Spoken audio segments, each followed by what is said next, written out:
Hi, everyone. Welcome to another Sunday talk within the Nine-Sided Circle. I'm your host, Noor Kyle. And I am her faithful sidekick, Mushtaq Ali. Yes, and we are so happy to have you joining us for this Sunday's talk. Should be kind of a fun and interesting one for us and for many of you.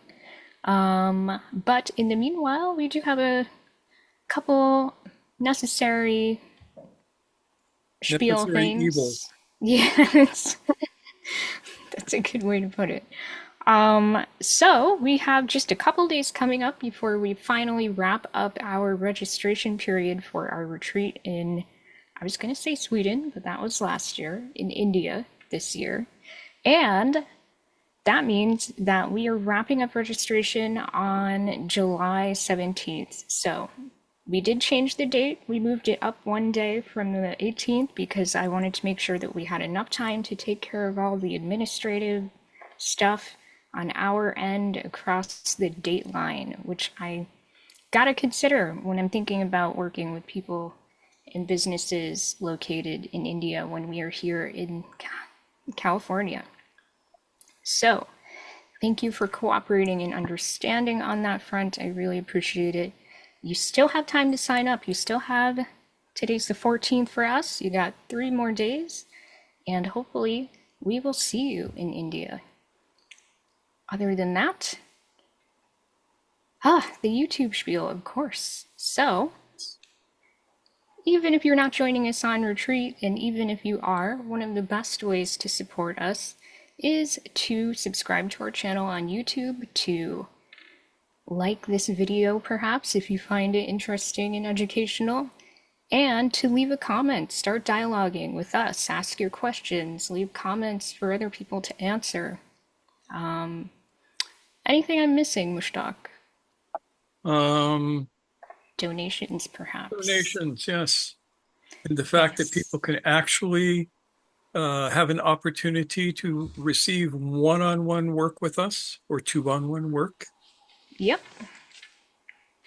Yes, you can send us a donation via PayPal or via Stripe or even via Coffee if you'd like to do a recurring monthly donation, perhaps. We've had people choose any and all of those options at some point or another. We know that they're in good working order these days, and you can also send us an email if you're interested in a one on one or even two on one discussion if you want to meet with me and Mushtaq at the same time to do a consultation, get to know each other, and see if we might be able to support you in your doing the work with a capital W, quote unquote. So, there you got it. This time around, we are talking about something that tends to get a lot of energy because people get excited about the word magic, don't they, Mushtaq? Oh, yes. Yes. So, But we they are get going to be, excited about the wrong kind of magic. yeah, I think it's important for us to bring a different kind of magic into the discussions that are commonly had. And this is important because it has to do with, as I was saying, with our doing the work, with our growth. And we'll be getting into more of that as we move through the discussion. So, we are going to be discussing, to bring in the title of this talk, goodness, I don't have it pulled up for some reason. We are going to be talking about the use of objective magic. The cultivation and use. There you go, thank you. So, Mushtaq, as I always say, where would you like to begin? Uh, so first we have to make it. I should say that there are two videos that we've already done on this subject that covers the very basic basics, but not the how-to. This video is going to be more of the how-to, and it will benefit you to watch the other two videos, which will be at the end of this video. There will be links to them, so you can go back and watch them. Um, so, excuse me. most of, so there is magic. Magic, the first kind of magic is what we call subjective magic, and that is the magic of illusion and trickery and fooling oneself. Harsh words. Yeah, but it's true. Do you dare give some examples? Um, Sleight of hand and sleight of mind. Uh, what is it that they call that thing when you think that if you believe something hard enough, it's going to happen? Uh, Law of attraction, Law of attraction, that's what manifesting. I'm looking for. Manifesting, all of that. Fully fledged self delusion. I mean, that alone is going to annoy some people. Yeah, and I don't care. People are welcome to that. This kind of magic, subjective magic, it belongs to, so we've talked about the ray of creation. We've talked about it in Arabic terms and in the model of Gurdjieff, which is in English terms now. And I'm going to use that because it's easier for everybody to understand. And so if we remember the law of creation, it goes from 1 to 3 to 6 to 12 to 24 to 48 to 96, and then anything below 96 is not even worth talking about. And each of these represents a an emanation from the one. And with every descending number, there are more constraints upon being. So, world 96, and they use world. It's from the Arabic word alam, which is usually translated as world, but it can mean a lot of different things. Um, the world of 96 is the world of delusion. It is a world with so many constraints upon it that life is basically just mechanical. There is almost no room for action without outside stimulus. So, kind of the robot dimension. Yeah, the robot dimension. That could almost be the name of a movie. Adventures in the Robot Dimension.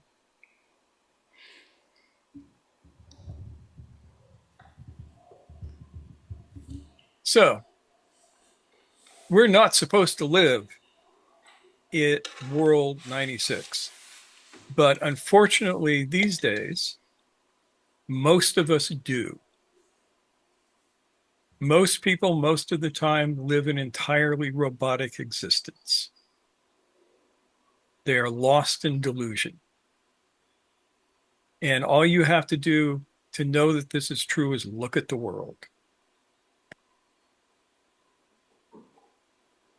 Now, the place where human beings are supposed to start their development is at world 48. So rather than having 96 levels of restriction upon your ability to act and be, you only have 48. And that's still a lot. But at least there is a little bit of hope of being able to find your way out of that. World 24 is where objective magic can begin to happen. And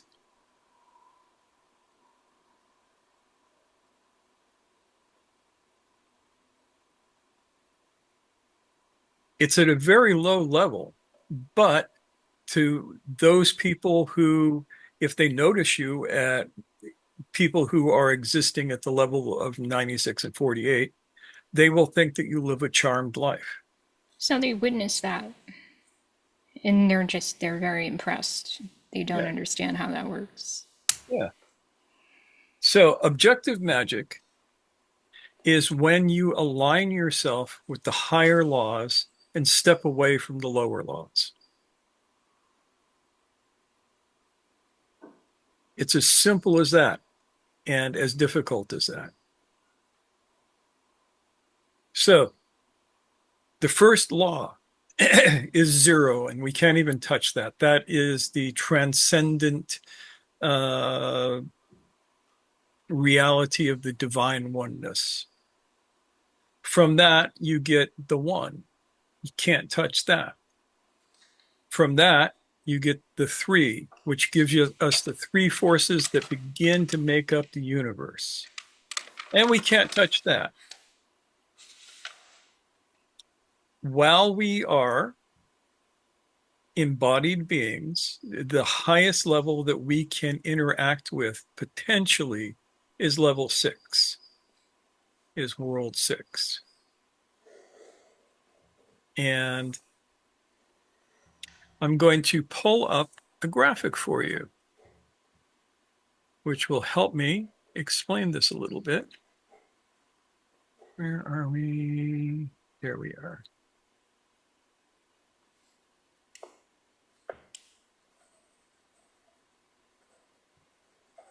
Okay.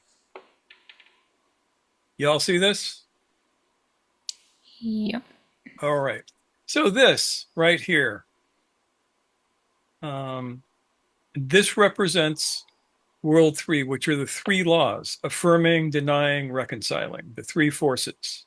So we have kind of like a three-tiered chart, Yeah, and at this the is top yeah, we this is have 1, 2, 3 yeah, with dashes this between only them. goes up to world 12 because I didn't want to try if I did it any other way, there would be so many numbers here that you couldn't read it all. So I just did this.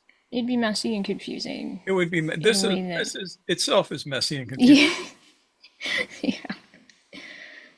So this is the world of the 3 energies. This represents world 6.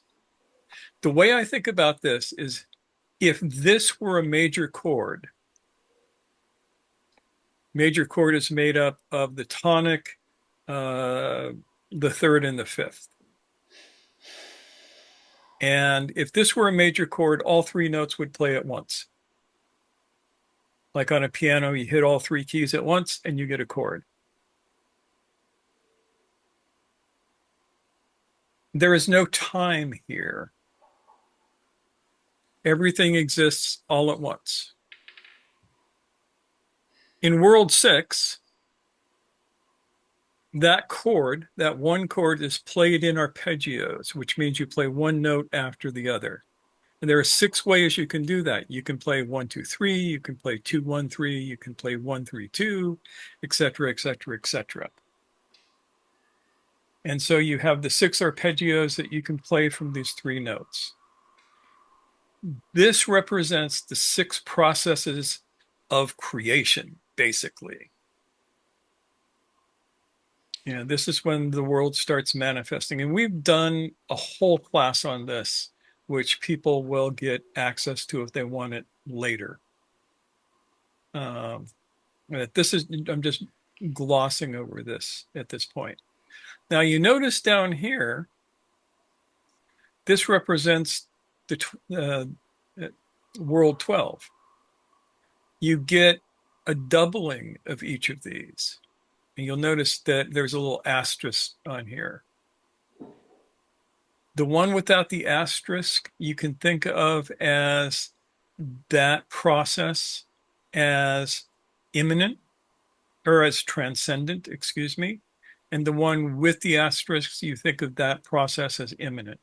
So one is uh, the transcendent aspect is away from the world in a certain level, and the imminent aspect is in the world. Would you think of it as an ideal? Uh, the ideals are up at world 6. This On is that actually second level. manifesting. Got it. Okay. This is in world creation. The thing is, as we go down, each of these represent more constraints on being. I mean, at World 12, the constraints are pretty light compared to where we live, but they are there. So we have the transcendent and the imminent Yeah, and the way I think of manifestations this here. is this is the same chord played in two different octaves. Mm. This that the imminent one would be I usually think of it as an octave below the transcendent one because this is a downward flow. It goes lower rather than higher.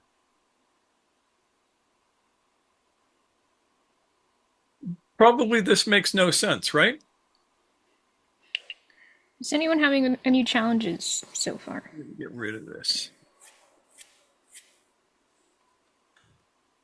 No, I totally agree. Um, I totally agree with Mushtaq that it makes no sense so far. I could really use a fairly detailed example.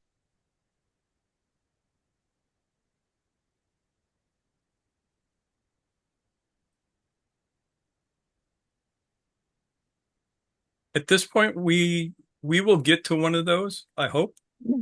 Okay.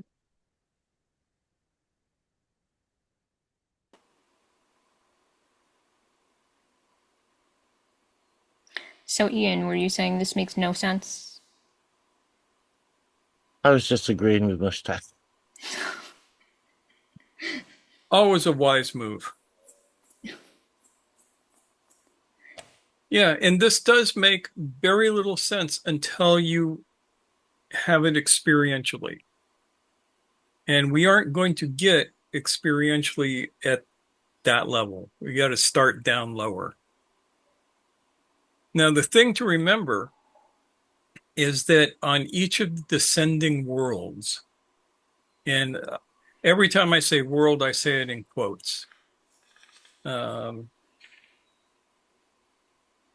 The original laws are still there. So the six processes exist on in all of the worlds from 96 all the way up to the top, all the way up to six. They are always there, they are always available. Anissa says, so basically different extent of self-manifestation? Yes. The trouble is, okay, if you were operating at the realm of the six processes, you would look a lot like Jesus or Moses or one of the great wonder workers, raising the dead and healing the sick and parting the Red Sea and all of that kind of stuff. Things that almost seem to break the laws of physics, but don't actually. The weird thing about this is even though we say magic, in our particular view, magic has nothing to do with the supernatural. Everything that is natural. No such thing as supernatural, at least in the world we live in. So none of this will violate the laws of physics. And at the higher levels, I suspect you can nudge the laws of physics a little bit.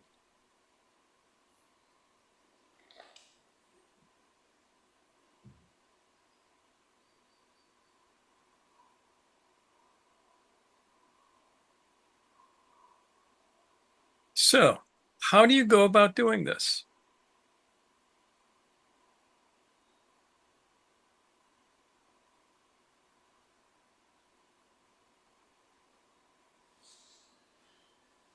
The first thing to do is to ask yourself, what constraints do I experience on my being? And this is going to sound familiar. Where do I find myself being mechanical?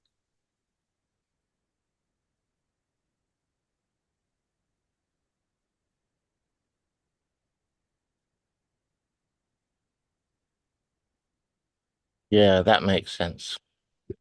Good. Now, when you find where you find yourself being mechanical, if you want to actually be able to use objective magic, you have to relieve yourself of some of that mechanicalness. Because no objective magic happens until you can operate at the level of only 24 constraints.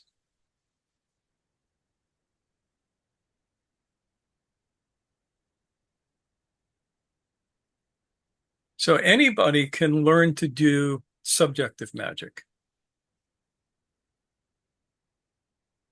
And subjective magic is everything from sleight of hand and mentalism to actually appearing to uh, talk with spirits and channel things and all of that. That's all subjective magic. None of it is objective. Tarot. Tarot is how one uses tarot is most often subjective. Tarot can be used in a way that is objective. And we'll hopefully get to that before the end of the talk.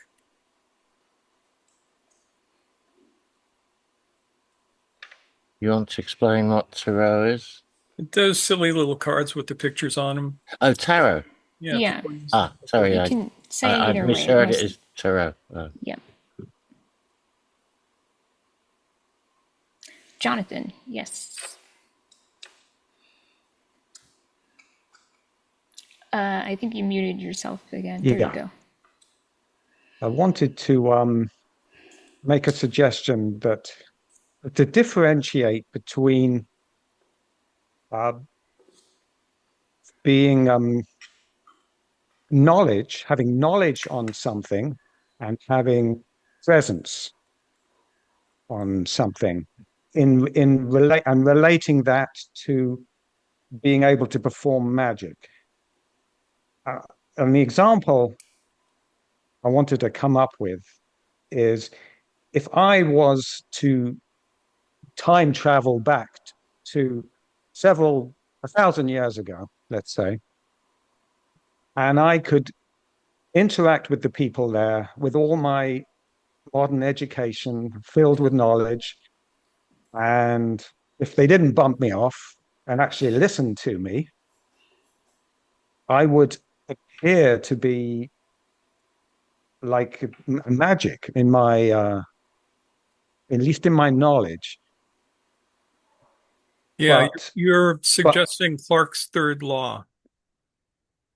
Okay. Well, I want But I wouldn't. Yeah, where are you going, Jonathan? I am Yeah, curious. but I wouldn't have presence. In other words, I have this superior knowledge, but it's just knowledge, and I never derived this knowledge on my own. I was just told this knowledge through the education system. But I might find that my being, my level of presence and attention is actually inferior to the people of, or let's say 2,000 years ago.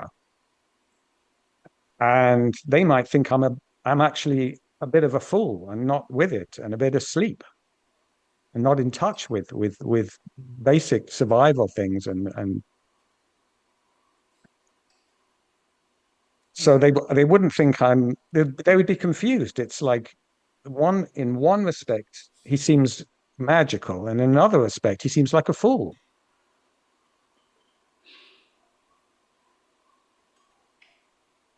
Yeah, that's an interesting thought. I think one thing I want to consider in this is that one of the most important aspects of it is that words are just words. And experience is always going to become critical in not only being able to understand this, but to make it real. We can't just rely on ideas. And so this is why it's part of the work, to make sure that we're leaning into actualization of concepts like presence and attention and intention and not just talking about them. So it's likely, as you're saying in this scenario, if they're having the experience of that lived reality of intention, attention, and presence, there is something that they have over a person who does not have that, even with, all the nuclear physics insights we might have so far, for example. And so we have to take that into consideration, not just in this, pretty incredible scenario of going back in time 2,000 years, but even in the moment we find ourselves in now. The person who's able to have an experience, I think we often give much more attention to the person who can do a lot of talking. And yet miracles happen in front of us on a regular basis at the hands of people who are not talking the talk, they're walking the walk. But when you're living in a world of delusion at either, 96 or 48 laws, it's like this stuff is virtually invisible.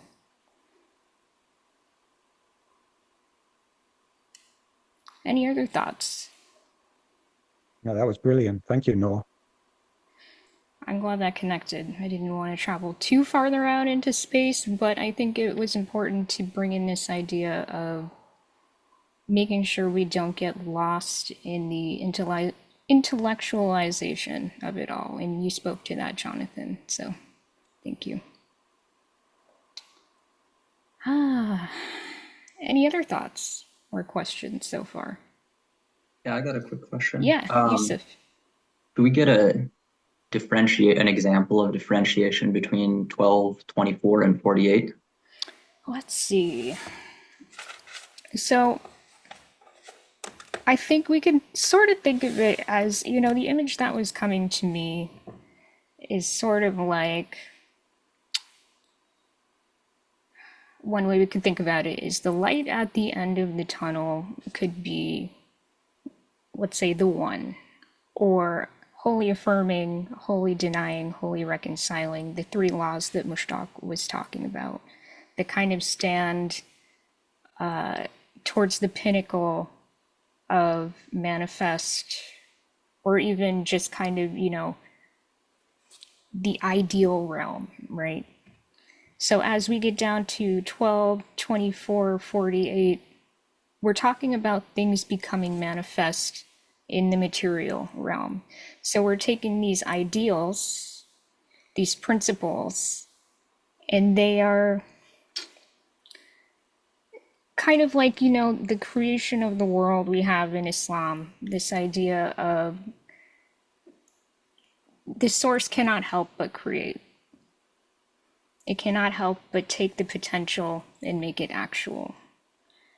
And at 12, 24, and 48, we're seeing that manifest actual take shape, but with different degrees of, I would say, conscious connection with what we could call source in this case. And at 12, there's a lot more, let's say, conscious awareness of there being something higher than at 48 or 96, where everything is just mechanical at 96, and it's all about separation and an illusion of independence from the larger whole. I don't know if that begins to answer your question, but let me know how that's landing for you. We can go from there. Okay, yeah, it's kind of making sense, especially illusion of separation, and 12 being the difference, the first seeing of transcendence and immanence as two different manifestations of, we'll say, of the one. Yeah, I would that say, yeah, where that becomes more conscious. I think you can get glimmers of it at 96, 48, 24. It's just how frequently are you experiencing that in a day-to-day moment? How real does that feel? And is that lived for you? Because that's key. Are you living that as a truth in everyday life? Or is it kind of a once in a while, once in a blue moon epiphany that dawns on you where it's like, oh my God, there are things I can do that will allow me to be more present in my life. And then you fall asleep and you forget that over and over again. That's a lot more common to forget at 96 than it is at 24 and 12. kind of like tying back into it's like degrees of free will, like you have. I guess we Is that a could way put to it that say it? way. Yeah. Yeah. Degrees of Yes. free will. Yeah. So I guess I'm still just kind of curious, like what the I can see that it's the spectrum that like 96 is basically no perceived free will for an individual, and Or no let's say real free no will. real, yeah, no real Yeah. free will, and 12 is like maybe the most free will, like the freest will that a human can experience in this lifetime. Well, I think we Of said 6 technically. Is that yeah, Yeah, right, well, but Mushtak? I have no 12 hope is for a good becoming place to Moses, so stop. Sorry, we're overhearing each other. What was that? what's that? Sorry, what was that, Mushtak? I said 12 is a good place to stop because most of us are not going to become Jesus Christ. And we don't need to aspire to that. Like Yeah. they didn't ask for that either. So Uh, 12 is perfectly respectable. yeah. The way to think of it is how many choices do you actually have? So if you were at 96, you would have no choice. Even if you thought you had choice, you have no choice. It's like think of a smoker who thinks that they can quit smoking, but every time they have an urge for a cigarette, they have one in their hand. There's no real choice there. At 48, you might have two choices, either or, black or white, yes or no. At 24, you have at least three choices. Thumbs up from Yusuf. Yeah. And if you have three choices, you are so far ahead of most people, it isn't even funny. And then on up the ladder. Yeah. So, I mean, here's the thought that comes up for me. If at 96 there is no hope, quote unquote, how is there hope at all of getting to 48?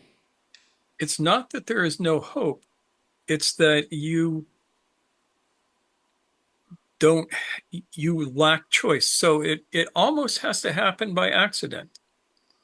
So there might have to be some kind of catalyst of some sort. Yeah, an enlightened being walks up and hits you up the side of the head with a flounder. Well, we talk about an unconscious shock, right? Yeah, Or an unconscious impulse on an Enneagram. You know, if people want to learn more about that, they can look at our Enneagram stuff. But that first strike of inspiration, whatever, of momentum, it does come from outside. It does come from something beyond you. yeah. So perhaps that could be the thing. At 96, your only hope is a form of grace. Grace. Yes. The thing is, at 96, you can be troubled. You can watch a TV show and see something that troubles you. And that troubling will lead you to questions. And this is still happening more or less mechanically, but it can lead to an opening. And the moment you find that opening, you can move up, as it were. This sounds so much like something that I hate to even say it, but you're doing an ascension. You ascend to the next level. When I think of that, I think of it in a completely different way than what is usually used by that term, because it all happens right where you're sitting now. You're not going anywhere. No, Or going to anywhere. you are moving towards more choice. And when you have at 48, Ian has his hand raised, but yeah, take a moment, finish your thought. yeah, Yeah, I was going to say, carry on. thank you. But I won't keep calm. At 48, you have the possibility, because you have that yes, no choice, you have the possibility of aligning with the higher laws. Just a little bit, just enough that you can begin to do work on yourself. At 48, you can do work on yourself. You can start consciously going, what in me is mechanical? What is holding me in this place?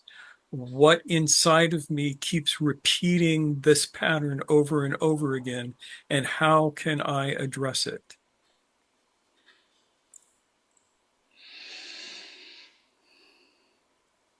And if you do that and a little work, you again ascend to 24. And 24 is where work really happens. Now, realize that if you're like most everybody, you're going to be moving up and down like this. Good days and bad Yeah, days. good minutes and bad minutes. True story. Yeah. So, Ian, what's on your mind? Yeah, one of the things I think about in this context is what Gurdjieff talks about in Ouspensky about the A, B, and C influences. Say more about that. From what I recall, C influences are purely mechanical. A influences are from, let's say, from living conscious beings. And B influences are influences that were originally conscious beings. I'm not recalling the original language that was used in Ouspensky, but B influences are the residues of those. So things like scriptures, for example, are an easy example. Probably any of the legomenisms are. Yeah, it's kind of like that. You have those. Did we get to Anissa's question? We did not. I didn't want to throw too much into the pot at once. Okay. Let's get to that because this is an important point. Yeah. And it goes to what Ian was just saying. Okay, so then Anissa says, does that relate to the metaphor of the Prophet Muhammad, where he ascended to the seventh heaven? And the answer is yes. And as Ian was talking about with B influences, scriptures and metaphors are in one form or another that contain instructions on how to move upward. So if one were to read an accurate account of the prophet's night journey, it would be a metaphor for how to move from world 96 to world 6. Jonathan. Yeah, I wanted to try and give a practical example, and I might be wrong on this, but I'm going to give it a go anyway. Yeah, Go please for do. it. You're Well, more often right than wrong, so let's see what you do. So let's take the scenario, the Israel and Palestine. If we take a level of thinking on of in world 96, I would call this a logical thinking. That's someone who thinks illogically might say oh, that's God is on the side of the Jews, and that's why the Jews are winning, and that's that. This is not this is illogical thinking. But if you can bring up your level of thinking to world 48, someone of world 48 might look at the scenario there and say, well, they could they can think logically. And with the level of logical thinking, one can study basic things like, well, there's Israel has more money, has more military power, so that's why they're winning.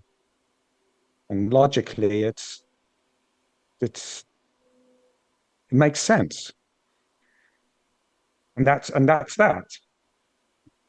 Or one can transcend to the next world of thinking, which would be described as psychological thinking. And here, the element of emotional understanding comes into the picture, and one can study the backgrounds of peoples and the history of that region, and one can get a greater understanding of what's really going on there. You get a One can maybe be compassionate to both sides, or one can even potentially go further to world 12. In my example, this could be described as higher thinking, where one is able to take many more factors into account than the history and the emotional aspects. I can't even conceive of what one could access with higher thinking, so I can't give an exact example, but I think one transcends and can see the picture of that, of the goings on in that part of the world from a much greater perspective and unbiased and more humanitarian view. So yeah, that Yeah. was what I wanted to say. Yeah, and I think your point is valid, except that I am not sure that Israel Palestine is not at the level of 192, which is Oh, below. possibly. Yeah, I mean that is so mechanical that there is no hope of movement. At 96, you might accidentally learn something somewhere. You fall on a book and there's some knowledge or something. But at 192, your head is filled with rocks, or so they say. Yeah, that would just be like kill, kill. Yeah, kind of like that. Yeah. It's like living in hell. 192 and hell could be synonymous. So we have Ian and then Nancy, and then Anissa has another question. Yeah, I just wanted to actually give an example of that level above psychological that Jonathan was talking about, because uh, Gurdjieff in Beelzebub's Tales is talking about all these uh, major forces that just act on the world that require, for example, wars to happen. I'm not saying that what Gurdjieff is saying there is correct, but I think as an example of that much higher level, much higher big picture level of thinking, Beelzebub's Tales really lays out a whole ton of examples. Could very well be.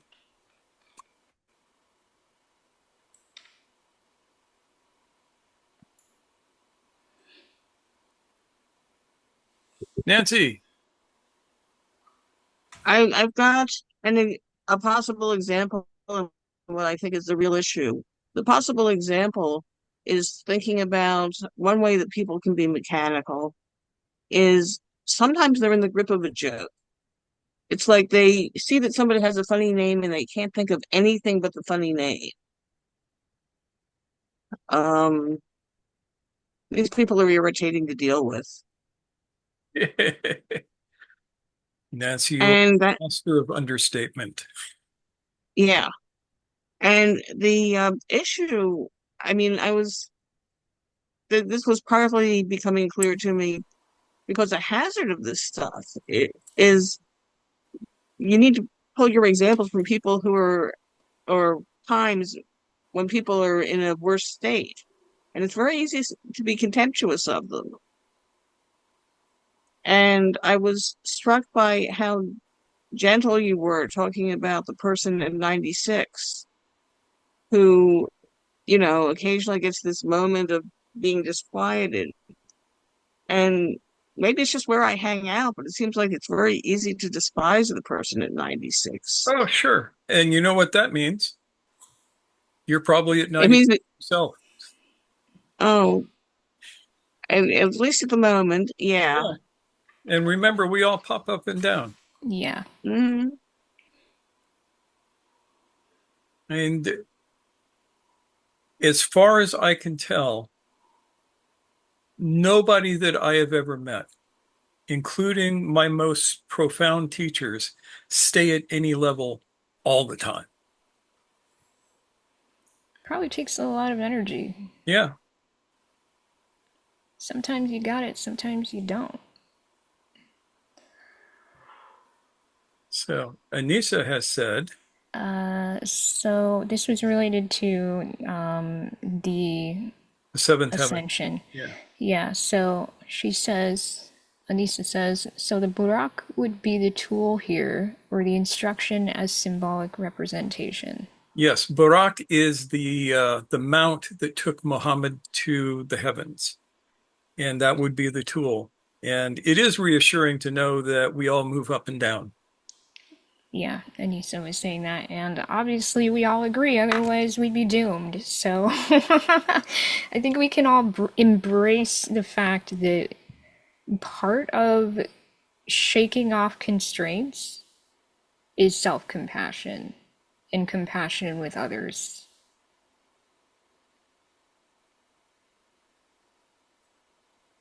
Yeah. So, how do we do this? This is the important question. How do we do this?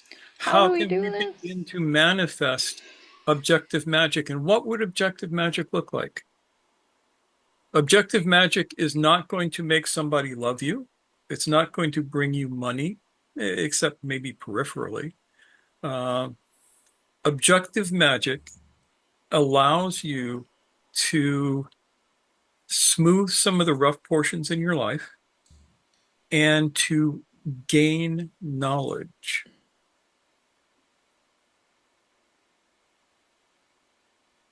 So you have subjective magic. You go out and you conjure a spirit to tell you where there is hidden treasure. That was a very popular thing in the old magic grimoires.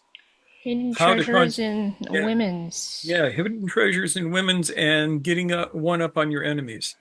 or getting slaves and weird shit like that. Yeah.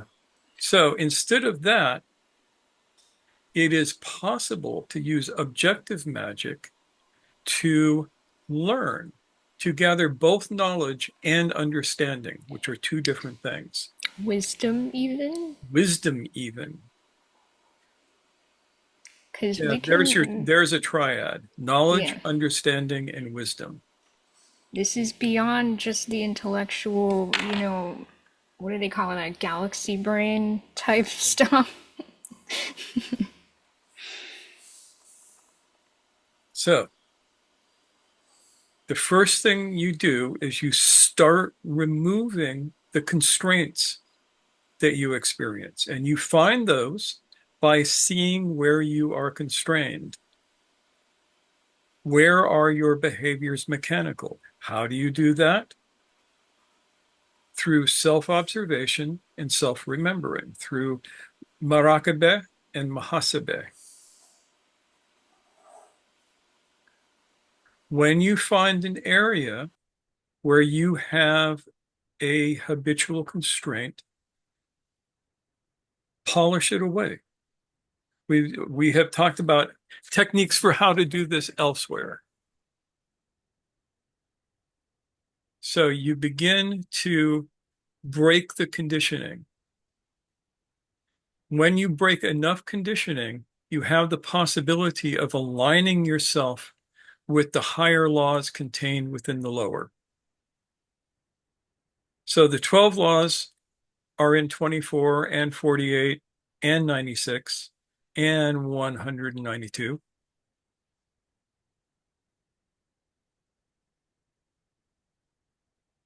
And when you can find, say, the 24 laws in the 48, you can align yourself with that by letting your consciousness focus on the 24 instead of the 48, by being more conscious. And when you do that, possibilities open up.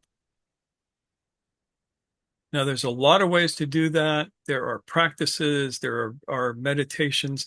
One of the ways that traditionally we use is through the creation and concentration upon certain, for lack of a better word, sigils. My teacher had a library, and I was one of the few people who got to go and hang out in there. And he had me read these books, which were basically, they were very old, falling apart, needed to be conserved. And they were hundreds of different sigils that were used to focus one's attention. And that's what they're really for. They're not magic to call spirits. They're used to focus attention. And there are certain practices to do that, which we don't have time to go into tonight. So are you focusing on an intention? You are focusing on an intention, yes. You want to say, you want to gain knowledge or open yourself to the possibility of knowledge of healing. You would use a particular sigil, and that sigil has a lot of stuff in it. In Islamic sigils, they oftentimes will have what's called a magic square within a geometric design with words through it. And you have to know the meaning and sequence of the words and numbers that you are repeating to yourself to focus your consciousness on a particular stream. And when you can do that, the universe arranges itself in such a way that that which you are looking for will have a tendency to come to you. It's not going to just manifest out of the air, but the possibility of being presented with that opportunity becomes slightly more likely. And then it's your job to pay attention. I have You said need to, before, and I will say again, all magic is basically just paying attention. and there's a bit of practice and exercise that needs to be done to get to a point where you can pay attention. That's right. If you are bopping around at level 96, you ain't paying attention. At level 48, you're barely paying attention. At 24, you can actually pay attention.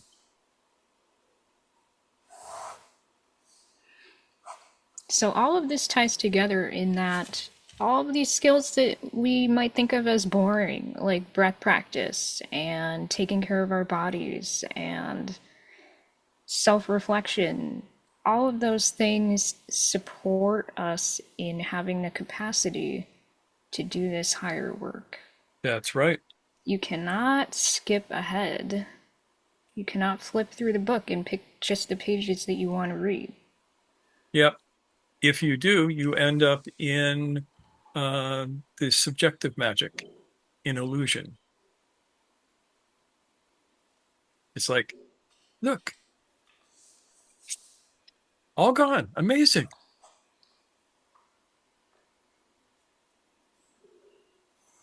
And there's nothing there. In what we call objective magic, there is a possibility of aligning oneself with the changes one wants to make.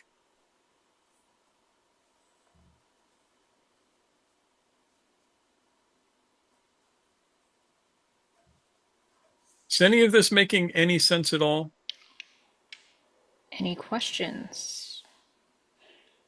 Thoughts? Answers?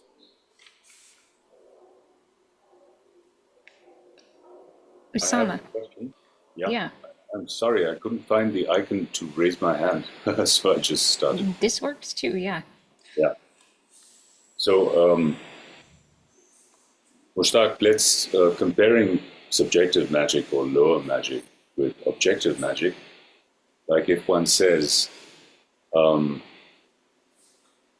this, all this stuff about manifesting and law of attraction kind of things, attracting different kinds of, I just call it worldly success of some kind, or some kind of subjective gain or advantage.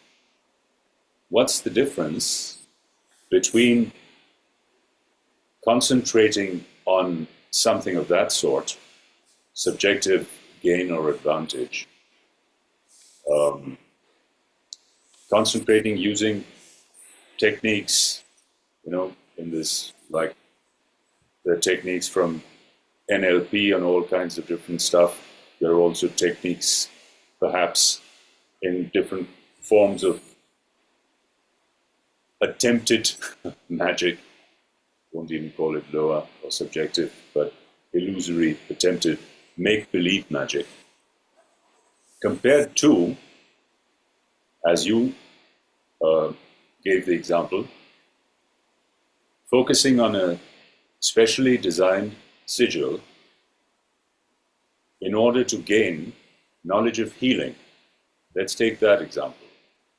So what's the difference between the intention to gain something unreal compared to the intention to attain something real? You kind of just said it yourself there. Now, subjective magic, including the laws of attraction and all of that, are based in the ego. People who do law of attraction stuff want to feed some part of their ego. I want to find love. I want to find money. I want to attract abundance to myself. That's purely ego shit. Objective magic. So with the example of healing, first of all, you know that the sigil does not mean anything in and of itself. It has zero power. It is merely a way of focusing your mind on a particular, in a particular way. And if you are doing this because I want to be a great healer, it will not work. If you are doing this because you are going, I would like to see more balance in the world. Healing is balance. Then you're going to a slightly different place. And it's a matter of intention. Is the intention to build your ego, or is the intention to polish your essence? And that's tricky. A lot of people start out doing this stuff and they end up in a complete level of spiritual bypassing. And it's not pretty as it goes along. And you get sucked right back into the constraints that you've been supposedly trying to work through, to remove.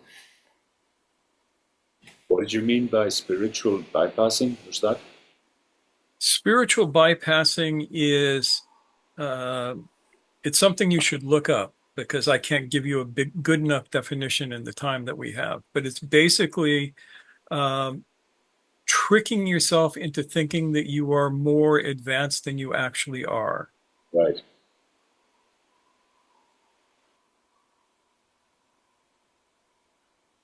Yeah, I think it's good to leave it at that and give people Yeah. the opportunity to explore. Yeah, there's lots and lots of really smart stuff written about this phenomenon. Ian had a question, and Nancy has a question or a comment or an answer or something. Yeah, Yeah, yeah. I was wondering whether you would know whether the kind of mandalas that you find in, say, Tibetan Buddhism, um, perform a similar function to what you've talked about with It's sigils. quite possible, but that's outside of my realm of expertise. I know the Islamic ones because my teacher made me study them. He would have me sit for hours with these books, and because I was his artist, he would have me recreate these images and learn them, and then he would teach me how the patterns went. So those I know. Uh, I've never been a Buddhist, so mandalas and that sort of thing, um, they definitely have some clout, but I'm not qualified to talk about that. Yeah, fair enough. Nancy, I was thinking about um trying to invoke or encourage knowledge and thinking that that's kind of an interesting problem because by definition you're looking for knowledge so you don't have it already. So how do you uh I don't know, clear your mind enough to call for a thing that you can't know already? therein lies the rub. It usually is necessary to have some help.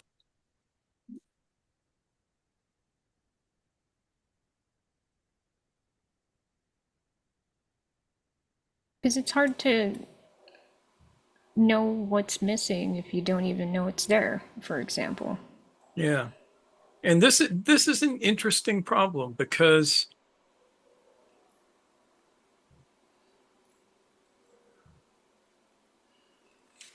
while it is possible to start on this path with zero help and to follow it to completion, it is highly, highly, highly improbable.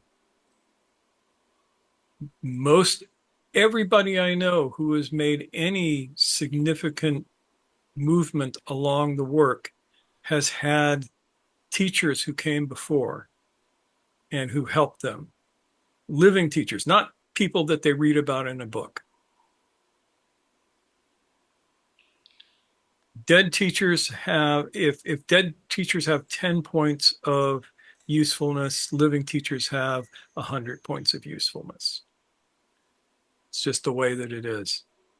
You can bullshit yourself about what dead teachers are saying, but a living teacher can call you on that. Well, again, the difference between words and experiential learning, right? Yep.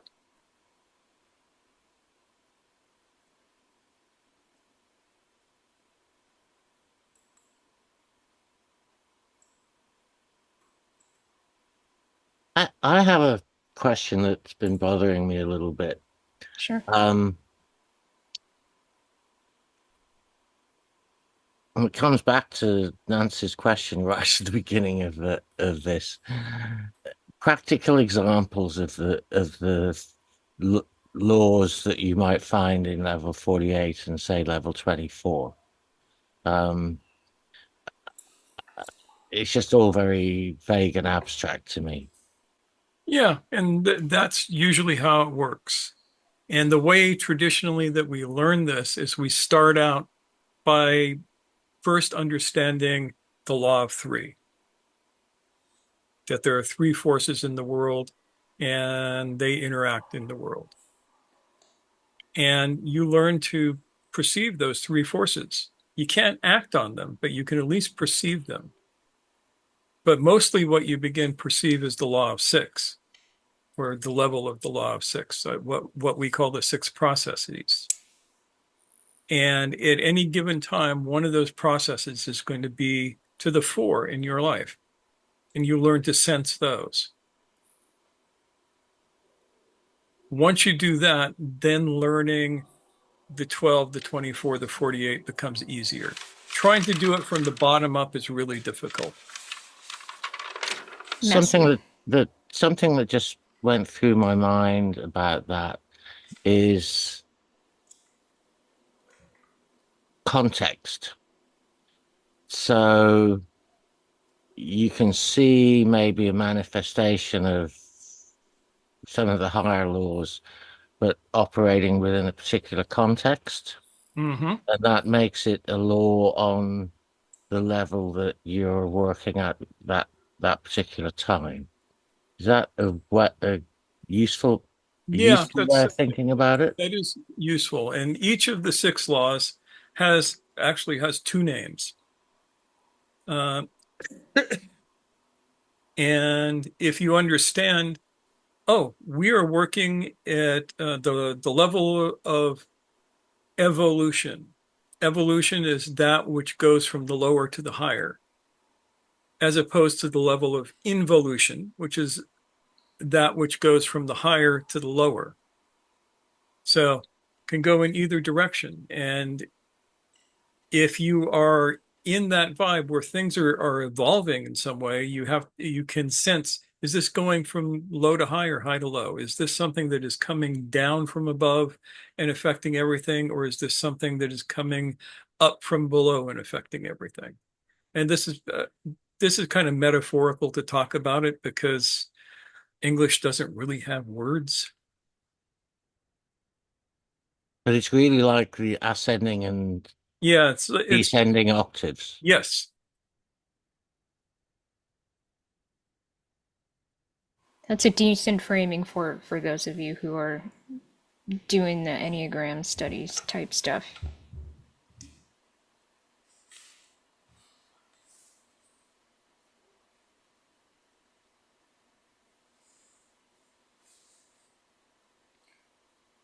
That's Thank you for touching on that, Ian. Was that helpful at all? Oh yeah. It kind of gives me a little bit of a handle on how to start thinking about these things. And to go off perhaps on a bit of a tangent, but when you go back to the ray of creation, you've got this I forget, is it a secondary octave that is like the octave of life on Earth, which is not part of the main ray, but it comes in at the mi fa shock between Yeah, Earth and that's more complex than we need to work on tonight. sure.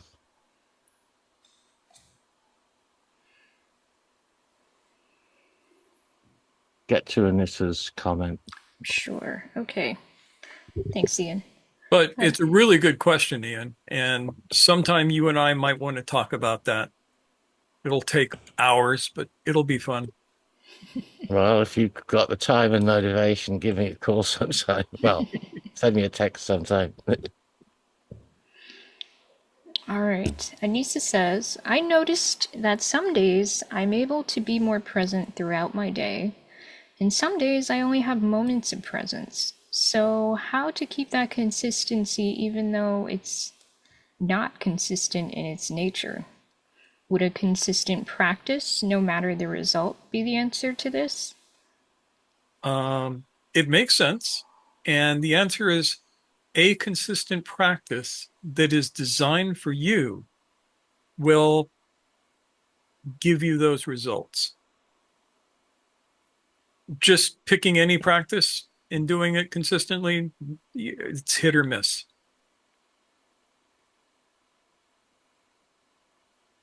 But yeah, consistent practice is, I would say, very, very important.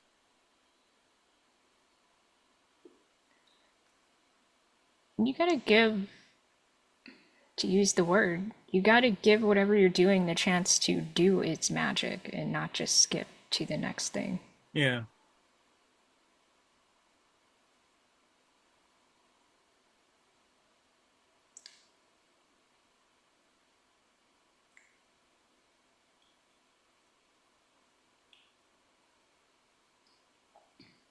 Yeah. Remember, contrary to what Ouspensky thought, there is no one size fits all way to approach the work. It has to be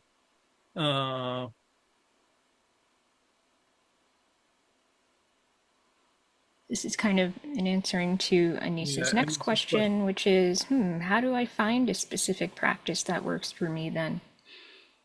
you ask somebody who knows how to create those practices. You So know, not just randos on the internet. not just randos I on mean, the we could internet. be Yeah, randos we're on the randos on the internet. internet. For sure.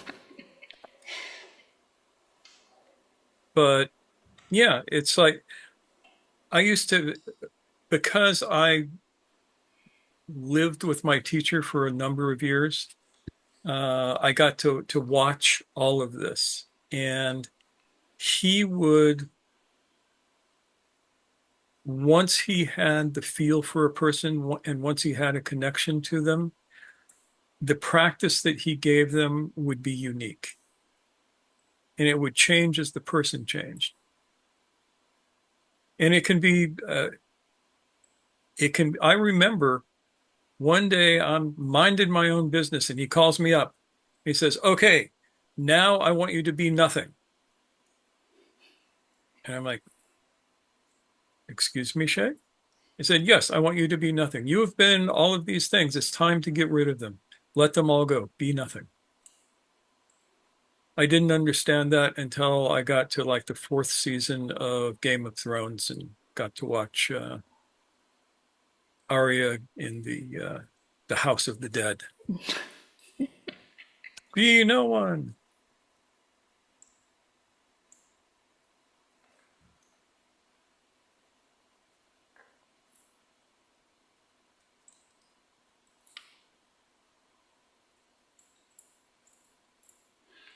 She says, this definitely makes sense. Thanks for clarifying that. Good. That was a good question. All right. So you now know how to begin practicing objective magic, at least the beginnings of it. And the challenge for you all is, can I look at the places where I react mechanically? And when I find them, can I end that mechanical behavior when necessary?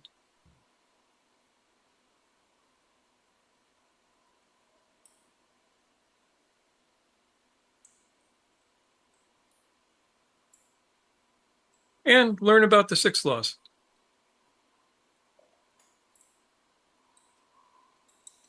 Yeah, we'll be talking more about that soon. Yes. Yep. But you know where to start, which is to think about, damn, where am I stuck? And that gives you plenty to chew on, at least to start.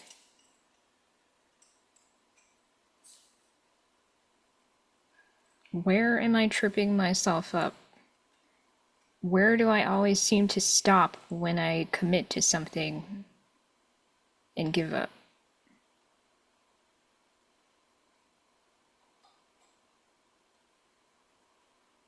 One thing I've found over the years is that it's sometimes taken me a really long time, in one particular case, a decade, to understand some place where I was stuck and get through it. I'm just curious whether you would regard that as normal. It depends on your circumstances. Did you have a living, awake teacher that you were working with individually, face to face? Well, actually, at the particular one I'm thinking of is that I had a teacher, and he had posed what I perceived as a challenge to kind of do something. This wasn't individual to me, but um, it was something I kind of rejected. And it took me about a decade. And during that time, and this wasn't the only reason, I ended up drifting away from all of that. And it took me about a decade before I spent a period that was very intense, where I was digging into all kinds of things. Um, and all of a sudden, I realized what he'd been talking about, and that I could let it go because I can't even remember all of the details at this point. But it was like I was able to let it go because there was no me in that realization. And then I gradually discovered how to get back into that world, and I'm still in it today. And, when we were talking about practices earlier, in that particular path, it is just one practice for everybody. And I've been doing that consistently and rigorously every day for well over 2 decades at this point. And particularly after I realized that it worked better for me to just do it every day, regardless of what I was feeling. And so I do that. And to me, I consider that my core practice. And I consider what I'm learning here to be complementary to that, because that practice is not designed, it's designed for a very specific thing, to get in touch with the feeling inside. But the sort of thing we're talking about here, and this is it took me a long time to sort of separate my interest in Gurdjieff's material from that core practice. I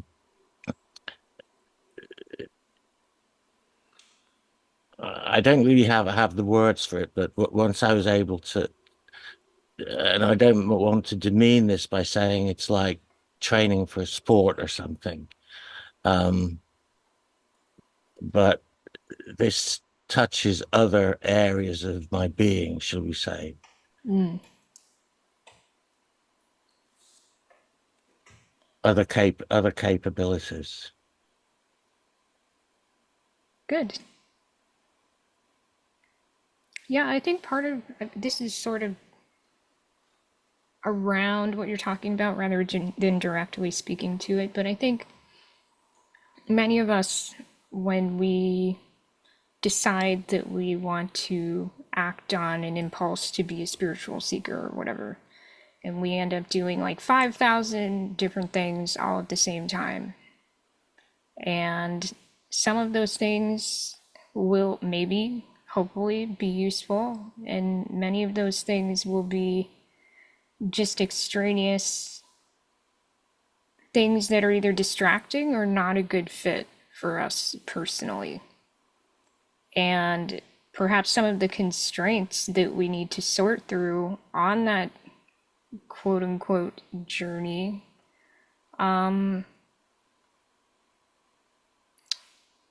is to think about what is actually moving us forward and what is a vanity project, what's the stuff we just think we should be doing because it sounds cool and other people are doing it and it seems to be working for them. What are the things that we find boring but actually do something useful for us? Yeah. Basic rule of thumb is that if you have a teacher and you respect the teacher, And you and have a reason to trust them. yeah, if they have a proven track record and they say, I want you to do this thing, ideally you would do it. And then if it's not working, you go back to your teacher and say, this is not working for me. I've done that a number of times. But if they say, do this thing and you don't do it, don't expect to get results. I mean, you may not get results anyway, but that is basically your mechanical nature going, I don't even want to try this. And the thing to do, if you are given a practice that you really don't want to do, is in that moment say, I can't do this. This practice rubs me the wrong way. It doesn't work for me.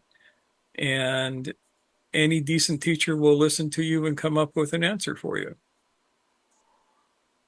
which you may or may not like.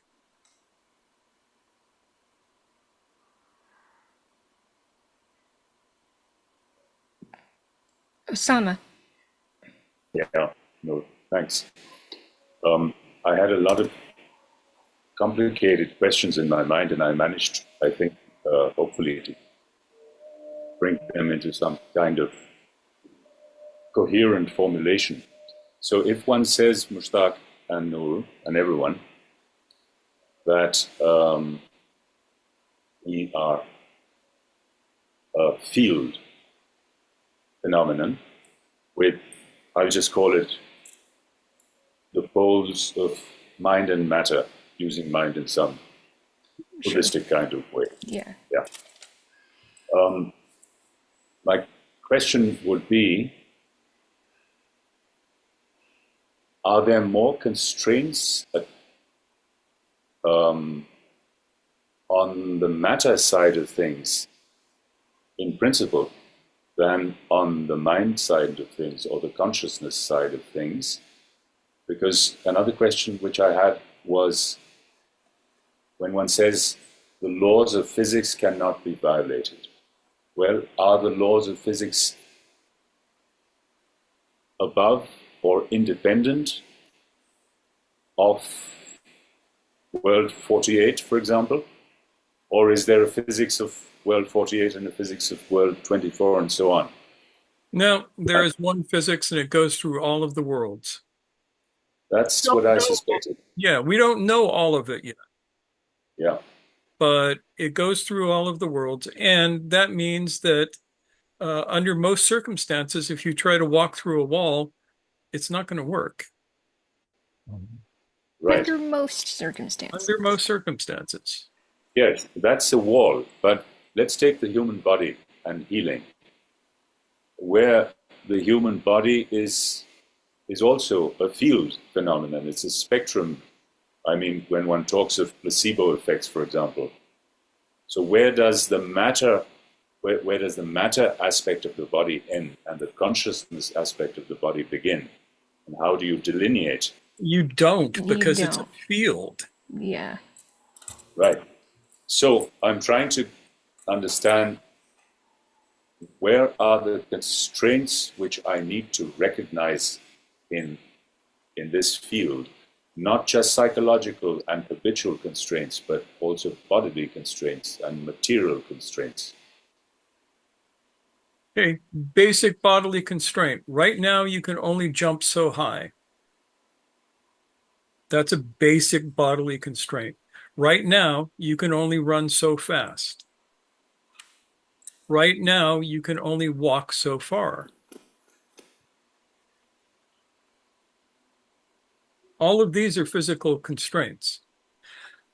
They are not limitations, because with a little practice, you can run faster, jump higher, and walk further. But there will be, as far as I can tell, a hard limit to that somewhere. That's right. For myself, That's I guess going to be individual for each person. Yeah. I can probably walk further than you. You can probably jump higher than me. You were saying, Osama?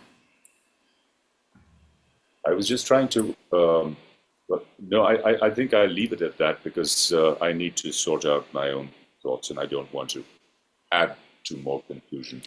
Okay. Take the time and Ian has his hand raised, and we're going to make this the last thing. Well, I will probably call on a person or two Okay, after you can that. do But that, but Ian, make go it for quick. it. Yeah, I was just going to comment that physicists really don't know all of the laws of physics. No, They've that's been part of trying the fun. for 50 years to reconcile general relativity and quantum physics. And I could go on and on. There's a woman on YouTube who has some really, really good short videos about where physics is at and where it's changing. The That most sounds recent, fun. her name is Sabine Hossenfelder. Yeah, I know her. She's fun. Yeah. A little What? stodgy, but fun. Yeah, and one I watched yesterday was that there's a total inconsistency in the latest findings, experimental findings, compared with theory about dark matter and what's going on with that. So uh, I Yeah, just wanted to throw that in there because people who it's like with mathematics, people are not often not who don't really know those subjects, often are very unaware of just how dynamic the leading edges of those kinds of subjects are. Which leaves some fun stuff yet to be elucidated on, you know? And that's not a bad thing. Thanks, Ian. All right. So I would love to touch base with Cherie if she's around, and James too.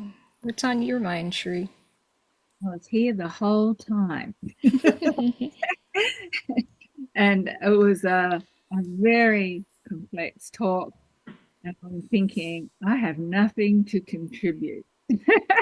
But it was all about a particularly helpful from Mushtaq was saying about what's that temple that you're stuck on, narcissistic behavior, thinking, overthinking. So my mind is going over and over and over and over everything.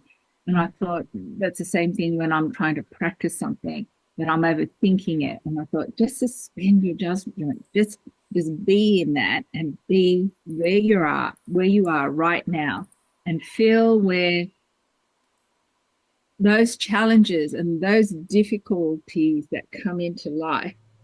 Uh, just this week, I came across, I don't know if it was you guys that I've listened to, but it's saying, what is given to you by God, say it's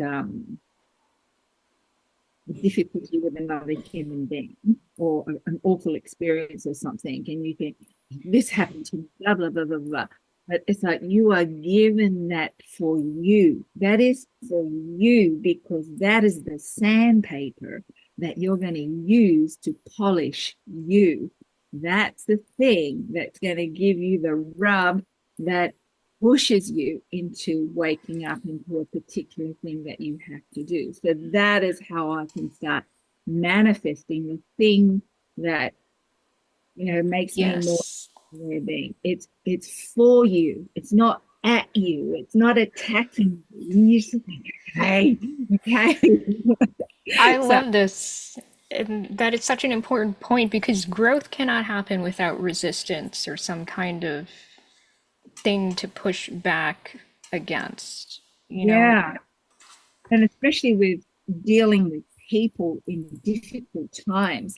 That's what I'm challenged with now. And they're saying it has to be this, or it has to be this, or it has to be this. And I'm thinking, just say nothing and just see how I feel and how I can be kinder and more loving in that moment, because I don't feel like being kind and loving in that moment. I just want to punch them in the face. And I just think, Well, okay. yeah, sometimes kind and loving doesn't look like soft and fuzzy. You Oh know yeah. that just like I do, so. I'm thinking the rise that's coming in from me, is that actually ego, or is that my essence saying, okay, this is a righteous experience that you're feeling, but it's not going to be any good talking to someone who's non-receptive because they're already stuck in where they are. That's not my problem. That's not my job to fix them. So what am I manifesting in myself if I keep doing the same chemical behavior? So that is probably my big takeaway from today. Excellent. I think that's the most important thing. Ultimately, how can you do anything if you don't have that at the foundation? So that's great, Cherie. Thank you. And James, if you want to offer something real quick, I guess Mushtaq and I got to get going, but I wanted to give you the chance to. To the extent that I've understood it, I've agreed with it. It explains my experience so far, but reinforces the necessity of me for the work. I seem to have had moments of grace, but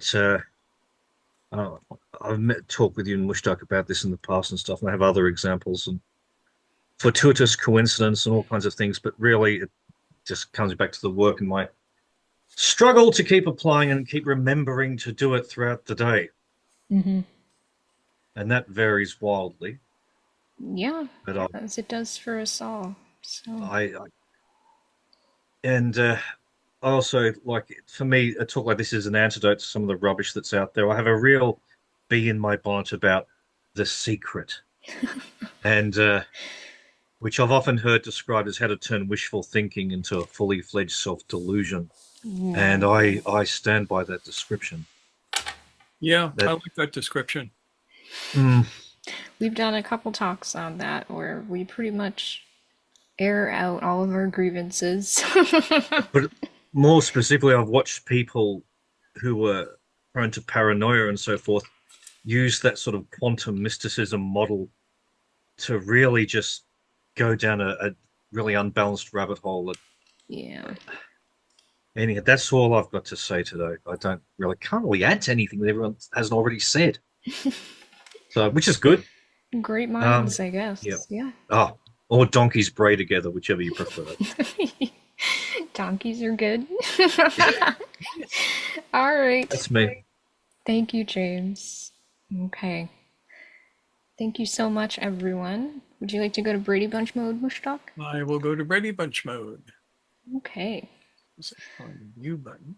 Well, if you have any follow-up questions, you can always send us a message. Maybe set up a conversation with us. If it's something you want to really go deep on, you can always have a one-on-one session or two-on-one session with either of us. Other than that, thank you. And it's been real. It's been real. And we're going to, ideally, if we can get our shit together, we're going to have a 2-Talk Sunday next week. So thank you, everyone. We can wave to each other. Wave everybody watching on the replay. And take care.